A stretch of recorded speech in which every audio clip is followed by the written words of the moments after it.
मराठीवरती आपल्या सर्वांचं स्वागत। आपण पाहत आहात बिग टीव्ही मराठी। मी तृप्ती कदम। पाहूया आजच्या ठळक घडामोडी।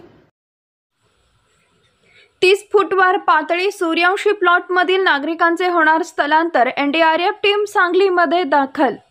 पाणलोट क्षेत्रात पडणारा पाऊस यामुळे कृष्णा नदीच्या पाण्याच्या पातळीत वाढ होत आहे।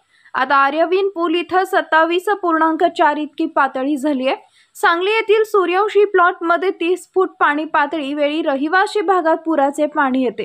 ही बाब लक्षात घेऊन पूरबाधित रहिवासी यांचे शाळा नंबर 3 व शाळा नंबर 17 हिंदू मुस्लिम चौक या ठिकाणी निवारा केंद्रामध्ये स्थलांतर करण्याची सोय करण्यात आली आहे। जनावरांसाठी बदाम चौक, फिश मार्केट शेजारील मैदान तसेच सम्राट व्यायाम मंडळ, डॉक्टर बाबासाहेब आंबेडकर रोडवरील मैदान उपलब्ध करून देण्यात येणार आहे। प्रशासनाच्या वतीने पूरबाधित रहिवासी यांची निवारा केंद्रामध्ये गरजेनुसार स्थलांतरित करण्याची व्यवस्था करण्यात आली आहे, अशी माहिती अतिरिक्त आयुक्त रविकांत अडसूळ यांनी दिली आहे।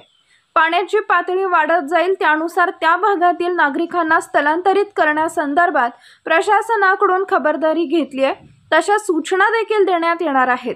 तरी नागरिकांनी सतर्क राहावे असे आवाहन महानगरपालिकेच्या वतीने करण्यात आले आहे।